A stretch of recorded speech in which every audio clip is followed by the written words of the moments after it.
Donc bonjour à tous et bienvenue dans cette vidéo. On attaque avec le rappel légal habituel. XTB France informe les participants que la présentation à venir et les informations qui vont être dispensées ne constituent pas en aucune manière une sollicitation ou une incitation à acheter ou vendre des produits financiers. Voilà. Donc effectivement, vidéo un petit peu particulière aujourd'hui puisqu'on va faire un grand point, je dirais, dédié à la parité REN, dédié à EURUSD. Alors on va reprendre tout simplement la représentation technique que l'on a habituellement sous les yeux, que ce soit par rapport à TradeBit ou que ce soit par rapport donc aux différents points en Good Morning Market où je traite certains matins donc cet actif-là, bien qu'il ne s'agisse pas d'un actif de prédilection par rapport au live trading de l'après-midi. C'est vrai que EURUSD est pratiquement jamais traité l'après-midi, hein, c'est plutôt via des points, des mises à jour au travers des petites vidéos de 2-3 minutes ou alors directement par écrit sur TradeBit. Donc, on va faire un point plus complet puisque je vais d'abord préciser une chose très importante, c'est que je ne vais pas intégrer d'éléments fondamentaux dans cette analyse, c'est-à-dire que je ne vais pas spécialement parler du calendrier économique, mais uniquement de l'aspect technique, c'est-à-dire les grands axes qui vont m'intéresser d'un point de vue technique, les zones d'accumulation du prix, les supports, les résistances à viser, quelle est la tendance de fond, comment on peut interpréter un petit peu l'évolution de l'actif ces dernières séances, voilà.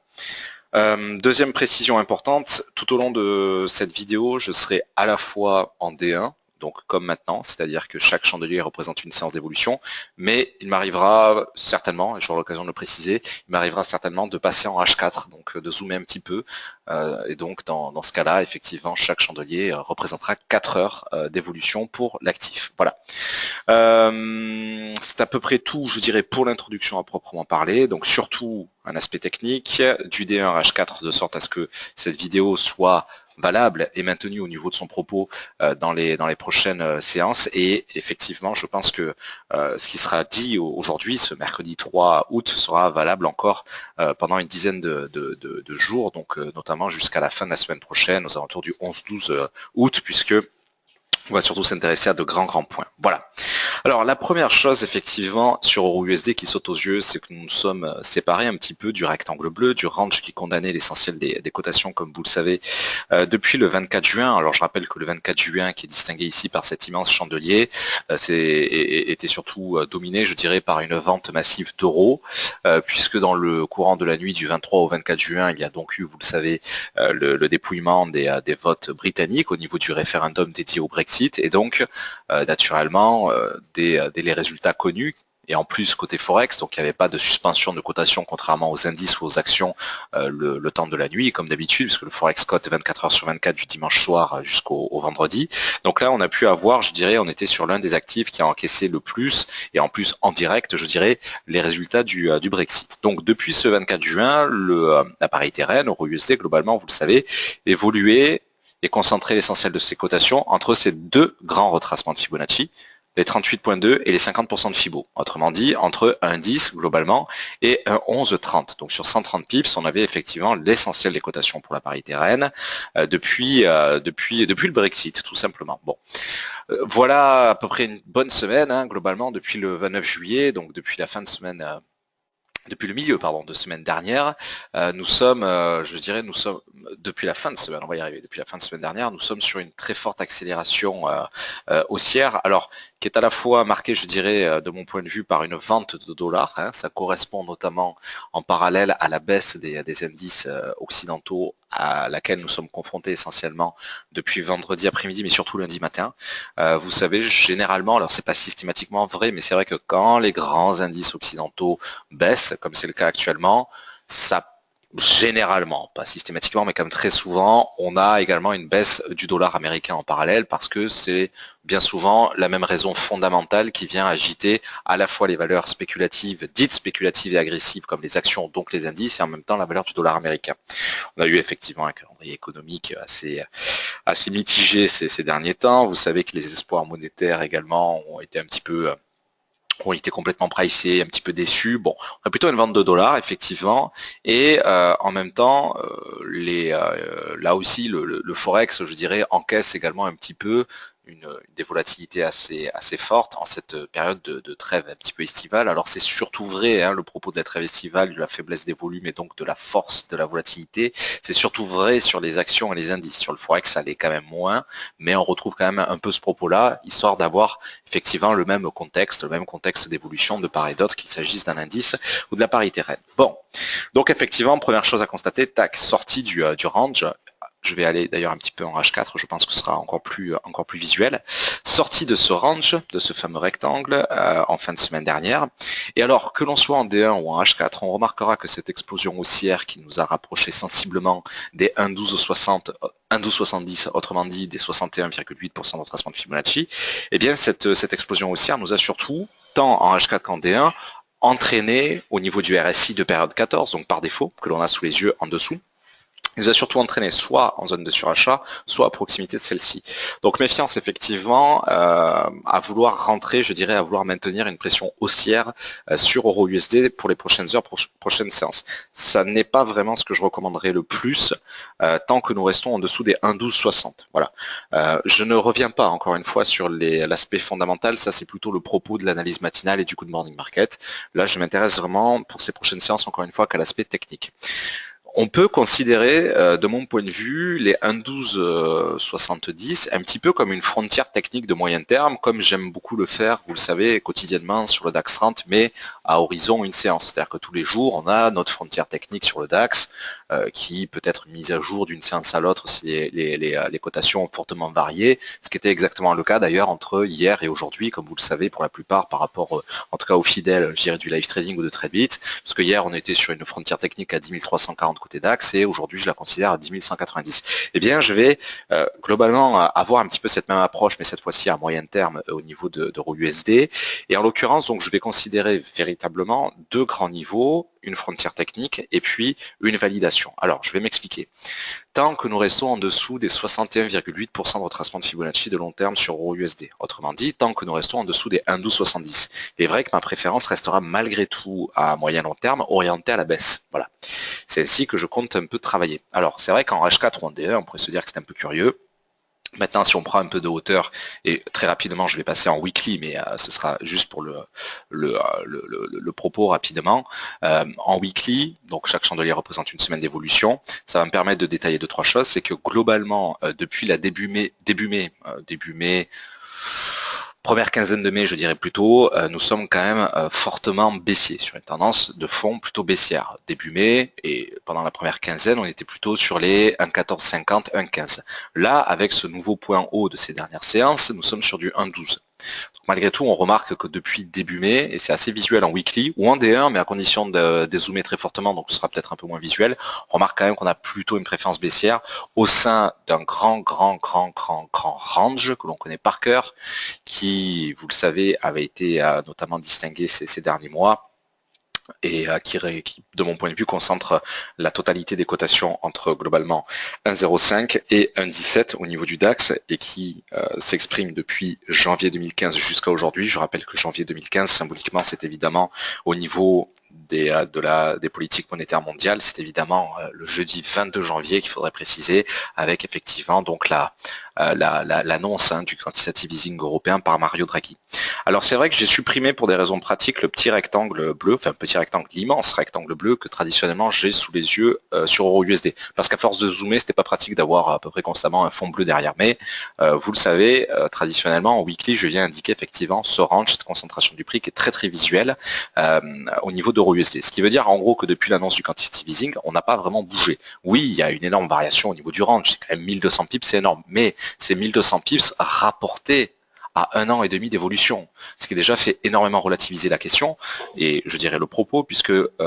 toujours sur EURUSD, je dirais que nous avons eu des variations de 1000-1200 pips en l'espace de quelques semaines par le passé. Donc on est effectivement dans ce range de moyen long terme, et en zoomant un petit peu effectivement au-delà du propos depuis janvier 2015, ce qui m'intéresse surtout, c'est le fait de préciser que depuis l'un des récents points hauts testés début mai, c'est-à-dire depuis la rupture un petit peu rapide des 78.6 de Fibonacci, donc la valeur de 1,1465, on a quand même plutôt une préférence baissière au niveau de la parité reine. Je reviens rapidement en H4 H4. Vous l'aurez compris, donc tant que je suis en dessous des 1,1265, 1,1270, autrement dit les 61,8 de Fibonacci, ma préférence clairement sera de maintenir cette tendance baissière qui est au sein d'un range certes, mais en rappelant que nous restons quand même à proximité des points hauts de ce range, à proximité de ces points hauts qui ont été testés depuis début mai, et que globalement depuis début mai, nous ne cessons de chuter. Alors j'ai parlé des 1,1270 globalement.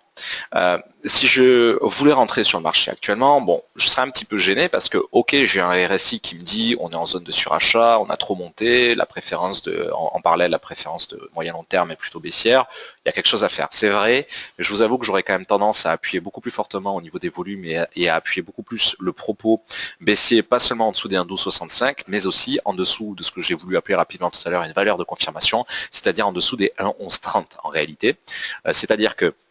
en dessous de 61,8, en dessous des 1,1265, 70, effectivement, je serais tenté pour entrer baissier. Mais j'aimerais quand même énormément appuyer le propos, et notamment en accentuant les volumes boursiers qui pourraient être injectés sur ce type d'opération, en l'occurrence en sell stop, une fois, pas seulement le maintien sous les 61,8, mais surtout une fois la rupture des 50% observée, c'est-à-dire le retour à minima au sein de ce range que nous avons sous les yeux là aussi en bleu, ce rectangle bleu distingué en H4, et donc une fois que nous sommes vraiment en dessous des 11,30. Énorme appel à la prudence, évidemment, à proximité du test des 1,10. C'est-à-dire que de 1,1130 à 1,10, je n'aurai aucun mal à appuyer très fortement, je dirais, enfin, très fortement, que l'on se comprenne bien, en respectant quand même un money management rigoureux, hein, il ne s'agit pas de faire n'importe quoi, mais pour je dirais histoire de maintenir quand même quelque chose de cohérent, bien sûr, avec le programme de formation et puis les live trading, mais en dessous des 1,1130, voilà, j'appuierai clairement ce propos-là, en visant trois objectifs naturellement, 1,1075, 1,1030 et enfin 1,10. En réalité, ce sont les objectifs techniques. Je distingue toujours les objectifs techniques de la valeur à réellement insérer sur son ticket d'ordre au niveau du take profit, parce que c'est vrai que traditionnellement, il faut intégrer le spread et puis la crainte de pullback. Le spread ici, par rapport à la considération réalisée, est dérisoire. Le spread est tout juste d'un pip, souvent moins sur le compte variable. Ce qu'il s'agit plutôt d'esquiver, en réalité, c'est la crainte de se rapprocher, par exemple, de l'objectif des 1,1030 et d'avoir un petit pullback aussi. Bon. Donc, en réalité, en visant, par exemple, 1,1075, ce que j'aurais tendance à mettre en termes de take profit, c'est 1,1085. Ce que j'aurais tendance à mettre pour take profit en visant 1,1030, c'est 1,1040, avoir au moins 10-15 pips d'écart, en l'occurrence, au-dessus de la valeur considérée comme support, donc comme objectif. Je raisonne toujours en escalier à ce niveau-là, c'est-à-dire que je ne vise jamais le deuxième objectif tant que le premier n'a pas été rompu. C'est-à-dire que en partant des cotations actuelles, par exemple, et quitte à renforcer une possible opération de vente maintenant via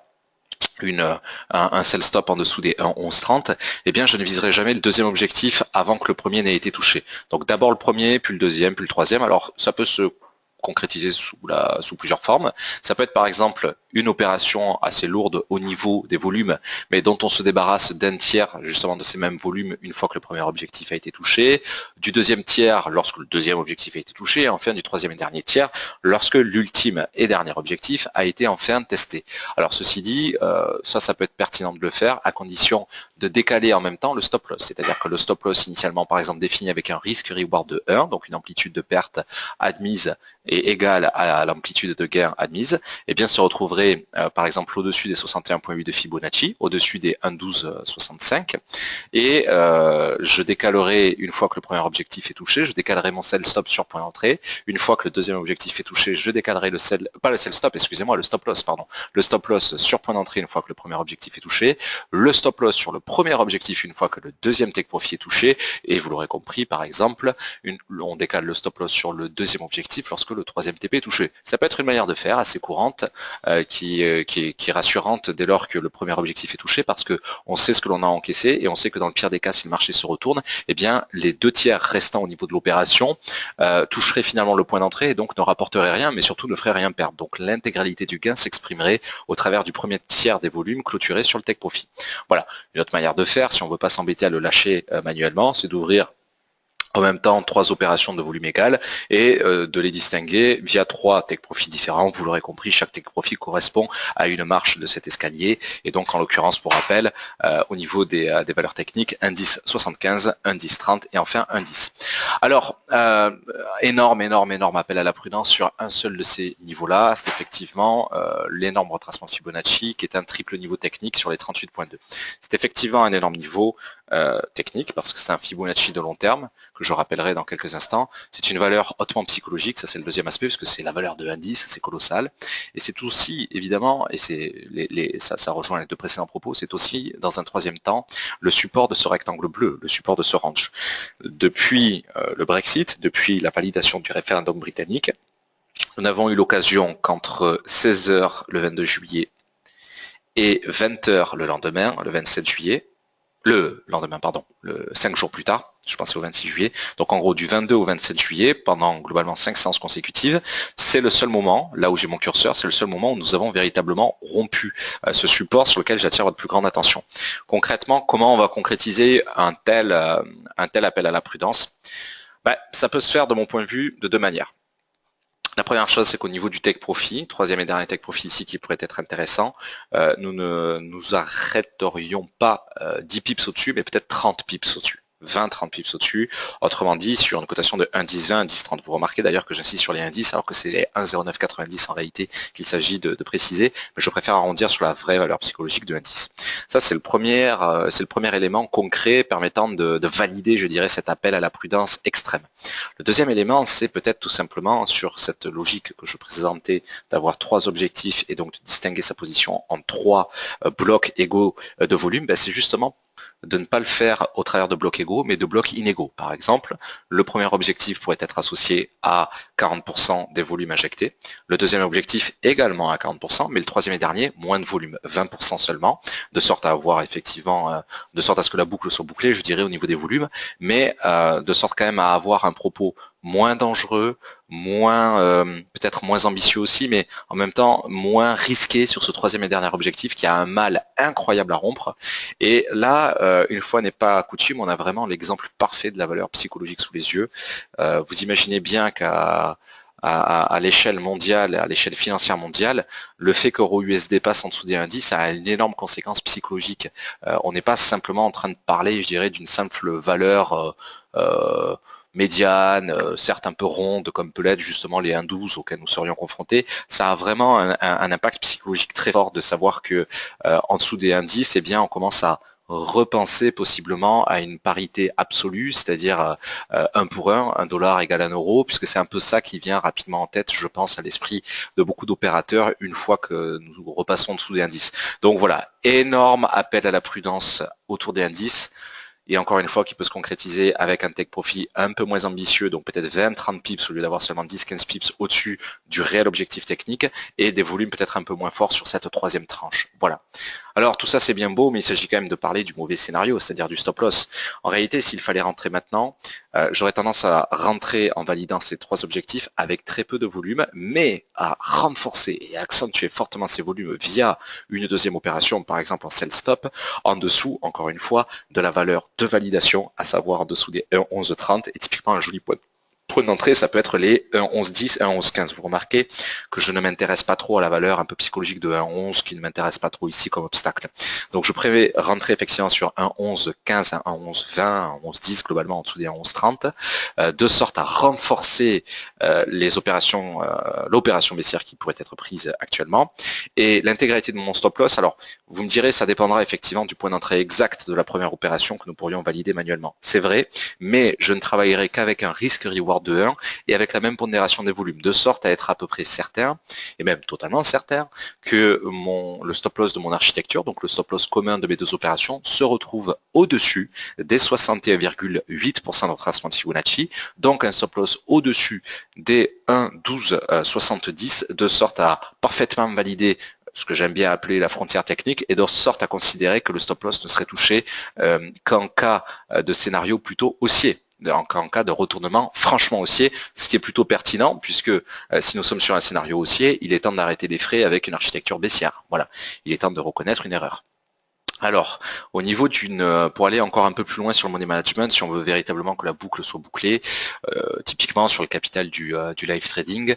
je n'irai pas exposer, je pense, plus de 0,25% du capital sur une telle opération. 0,25 à grand max 0,50 si je devais alourdir mon opération. Que l'on se comprenne bien, si je devais alourdir 0,25% si je devais engager, je dirais, dans cette bataille 0,25% de mon capital, ce serait, s'il n'y avait qu'une opération, grand max 0,50% si effectivement j'alourdis comme indiqué ces derniers instants mon opération au travers d'un sell stop et qui trouverait pour point d'ouverture, comme on l'a vu, les 11,10, 1,11,15, 1,11,20, globalement cette tranche de 10 pips. Voilà, donc j'irai quand même de manière assez modéré, comme vous pouvez le remarquer, mais avec un money management précis, c'est-à-dire un risk-reward défini à 1, un risk-reward qui en plus est appuyé par une justification technique via cette énorme Fibonacci qui me sert de frontière technique, autrement dit les 1,1270, et puis bien sûr des objectifs, 3 objectifs en l'occurrence, voilà. Alors chacun peut y trouver un peu son compte en réalité, parce que ce qui est important, c'est que on n'est pas obligé évidemment de respecter au pied de la lettre tout ça, on fait ce qu'on veut. Certains se contenteront, par exemple, notamment au sein des plus conservateurs, certains se contenteront simplement du premier objectif. D'autres pourront même se dire que le simple fait de s'arrêter un peu avant les 50% de Fibonacci est déjà une solution en soi, parce que si nous devions rentrer baissier maintenant, nous pourrions tout à fait avoir un stop loss sur une seule opération engageant par exemple 0,25% du volume, au-dessus des 61,8 comme indiqué dans mon architecture, mais en ayant un take profit juste au-dessus des 50%, donc juste au-dessus de ma zone de validation. Donc histoire de valider finalement un petit peu la tendance de fond, mais sans aller jusqu'au bout d'une architecture complexe avec 2 opérations, plusieurs objectifs, etc. Voilà, je précise un peu une version simplifiée, je dirais, de l'architecture plus riche, plus complexe, plus analytique que j'ai développé dans un premier temps. Voilà, alors après il s'agit surtout de distinguer évidemment les grands objectifs, les grands supports, les résistances, les objectifs à moyen terme, chacun le traite comme il le souhaite, mais c'est vrai que on a de bonnes raisons de penser que ce joli démarrage baissier qui se valide surtout depuis 20h hier soir au niveau d'Euro USD est quand même assez intéressant et pourrait nous permettre effectivement de valider un tel propos. On va parler d'un dernier petit truc, l'expiration, c'est-à-dire tant au niveau de l'ordre différé qui pourrait nous attendre en dessous des 1,1130, mais aussi au niveau, je dirais, d'une clôture manuelle en cas d'ouverture directement au marché, je dirais, avec les cotations considérées globalement à l'instant T sur 1,12. Je ne maintiendrai pas une architecture, qu'elle soit totalement ouverte ou partiellement ouverte, au-delà de la fin de semaine prochaine, c'est-à-dire au-delà du vendredi 12 juillet, de sorte à quand même laisser tranquillement le temps à l'intégralité de ce scénario de se réaliser, de respirer, mais sans non plus rester scotché trop longtemps à ce type d'opération.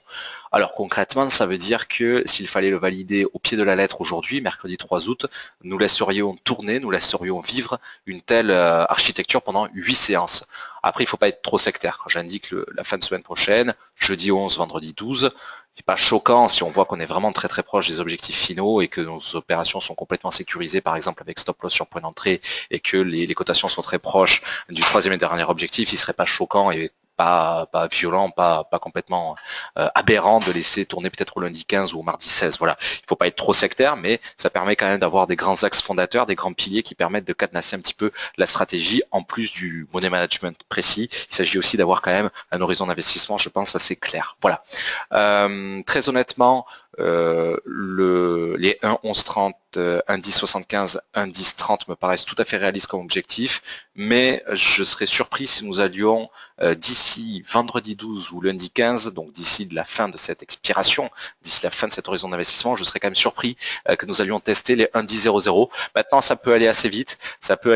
effectivement, parce que le lundi 15 ou le vendredi 12, c'est tout de même à 12,